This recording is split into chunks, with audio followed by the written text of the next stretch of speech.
মুর্শিদাবাদ জেলার 12 নম্বর জাতীয় সড়কে ক্রমবর্ধমান দুর্ঘটনা কমানোর লক্ষ্যে মঙ্গলবার জঙ্গিপুর পুলিশ জেলার উদ্যোগে শামশেরগঞ্জ ডাকবাংলো এলাকায় চালু হয়েছে অটোমেটিক ট্রাফিক সিগন্যালিং ব্যবস্থা। মঙ্গলবার এই ব্যবস্থার উদ্বোধনে জেলা পুলিশের কর্তাদের সাথে হাজির ছিলেন স্থানীয় তৃণমূল বিধায়ক আমিরুল ইসলাম। অনুষ্ঠান পর্বে তিনি নিজের হাতে হেলমেটবিহীন বাইক চালকদের হাতে তুলে দিয়েছিলেন নতুন হেলমেট।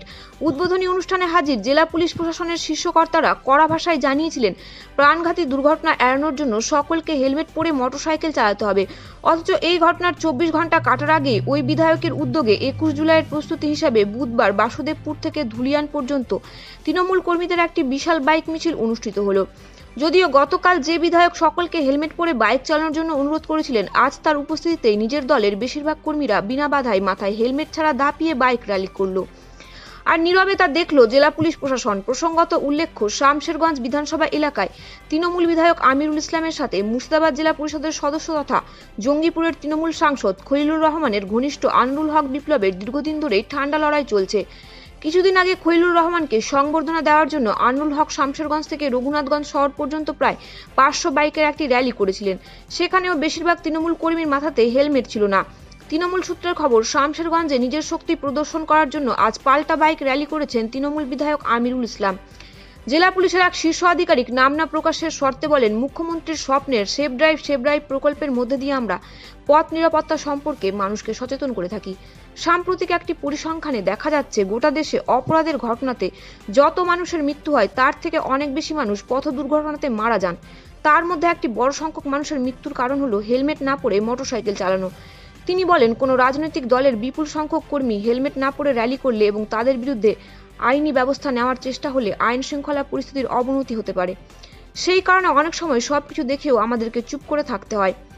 গোটা বিষয়টি নিয়ে শামশেরগঞ্জের বিধায়ক আমিরুল ইসলাম বলেন, 21 জুলাইয়ের প্রস্তুতি সভার অঙ্গ হিসেবে আজকের বাইক র্যালি অনুষ্ঠিত হয়েছে। এই র্যালিতে প্রায় 5000 বাইক অংশগ্রহণ করেছিল।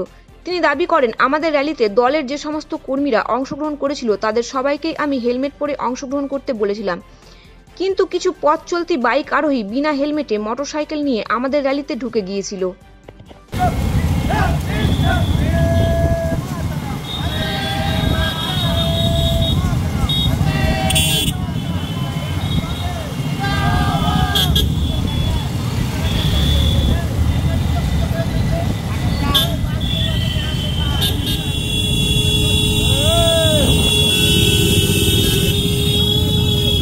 আমরা 21শে জুলাই যে শহীদ দিবস মমতা ব্যানার্জি ডাক দিয়েছেন, সেই শহীদ সমাবেশকে সফল করার জন্য আমরা ঐতিহাসিক র্যালির ব্যবস্থা করেছিলাম।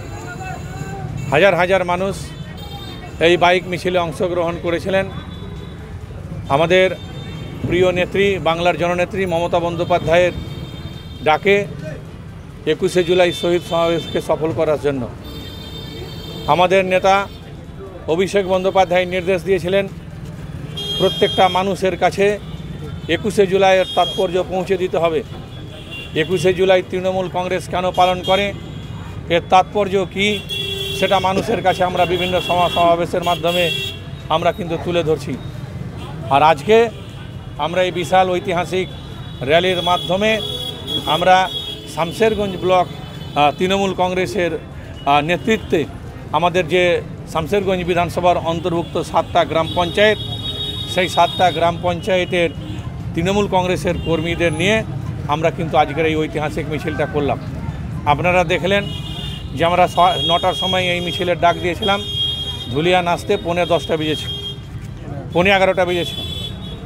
এই মাত্র কয়েক কিলোমিটার, প্রায় 9 কিলোমিটার পথ, 9 থেকে 10 কিলোমিটার পথ, কতটা সময় লাগলো। প্রচুর মানুষ এই মিছিলে স্বতঃস্ফূর্তভাবে অংশগ্রহণ করেছিল। আমরা মমতা ব্যানার্জির হাতকে শক্তিশালী করতে চাই আগামী দিনে এই বিজেপির বিরুদ্ধে লড়াই করার জন্য।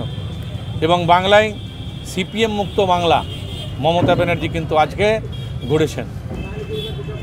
মমতা ব্যানার্জি ডাক দিয়েছিলেন সিপিএমকে উৎখাত করার জন্য, সমূলে আজকে কিন্তু তিনি উৎখাত করেছেন। আজকে আমরা ভারতবর্ষ থেকে মমতা ব্যানার্জির নেতৃত্বে আগামী দিন আমরা বিজেপিকে ক্ষমতা থেকে উৎখাত করব। আমাদের ব্লক কংগ্রেস সভাপতি শহীদুল ইসলাম, জাকির হোসেন, আমাদের সমস্ত অঞ্চল সভাপতি, অঞ্চল নেতৃত্ব, শাখা সংগঠনের সমস্ত সভাপতি অংশগ্রহণ করেছিলেন। আমরা ধুলিয়ান টাউন তৃণমূল কংগ্রেসের বা পৌরসভা এলাকার কোনো তৃণমূল কর্মীকে আমরা কিন্তু এই মিছিলে অংশগ্রহণ করার জন্য বলিনি। স্বাভাবিকভাবেই তারা কিন্তু আসেনি, কারণ আগামী কালকে ধুলিয়ান টাউন তৃণমূল কংগ্রেসের উদ্যোগে আমাদের যে কাঞ্চনতলা ঘাট সেখানে একটা সভা আছে। সেই সভা শুধুমাত্র ধুলিয়ান টাউন তৃণমূল কংগ্রেসের নেতৃত্বে উদ্যোগে হবে এবং আজকে আমরা শামশেরগঞ্জ বিধানসভার যে 7টা জিপি তার নেতৃত্বে আমাদের এই বিশাল মিছিল হলো। যারা অংশগ্রহণ করেছিলেন তাদেরকে আমি ধন্যবাদ জানাই, অভিনন্দন জানাই, কৃতজ্ঞতা জানাই। পাশাপাশি হাজার হাজার মানুষ ট্রেনে করে, গাড়িতে করে, বাসে করে তৃণমূল কংগ্রেসের যে শহীদ সমাবেশ সেখানে যোগ দেওয়ার জন্য 19 তারিখ থেকেই কিন্তু রওনা দেবে। 19 তারিখ থেকেই কিন্তু কলকাতার উদ্দেশ্যে রওনা দেবে মাননীয় মুখ্যমন্ত্রী মমতা ব্যানার্জির বক্তব্য শোনার জন্য।